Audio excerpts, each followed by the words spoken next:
Sveiki, esu Girėna Sladkevičienė, gydytoja psichoterapeutė.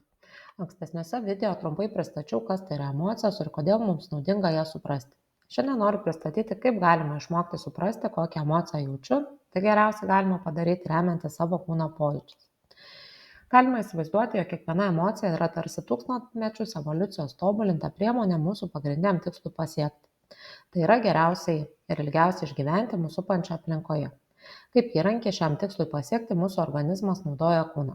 Tad norint išmokti suprasti savo jaučiamas emocijas, pirmiausia rekomenduoju mokytis susieti jas su jų atliekama funkcija. Džiaugsmo pagrindinė funkcija yra padedančių išgyventi įpročių tvirtinimas ir kartojimas. Todėl kūnui būdinga energija, lengvumas, veide matoma šypsena, juokas.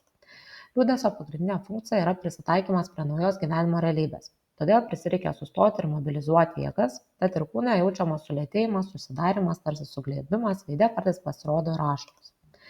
Nerimas, baimė evoliuciškai buvo skirti iššūkių ir grėsmių įveikimui, kad mes išgyventume įvairiomis sąlygomis. Grėsmės nevienodos ir nevienodai esame pasiruošę jas įveikti. Todėl kartais grėsmės akivaizdoje geriausia kautis, kartais pabėgti, o kartais tiesiog sustingti.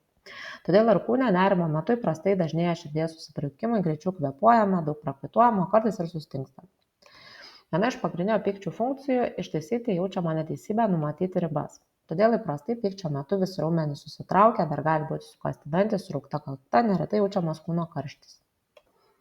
Pasišlykštėjimas reikalingas mums išvengti nuodingų ir grėsmingų daiktų, situacijų, pasišalinti iš nesaugios aplinkos. Todėl pasišlykštėjimo metu kūnas nori kaip galima labiau atsitraukti, nusisukti, apeiti, kartais net aktyviai pašalinti mums kenksmingas medžiagas, pavyzdžiui, šleikštulio ar vėmimo metu.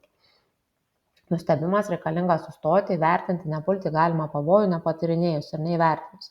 Todėl nustebimo metu kūnas tarsi sustojęs vienoje vietoje, koncentruojamas dėmesys į tyriamą objektą, kūnas stabtelėjimas.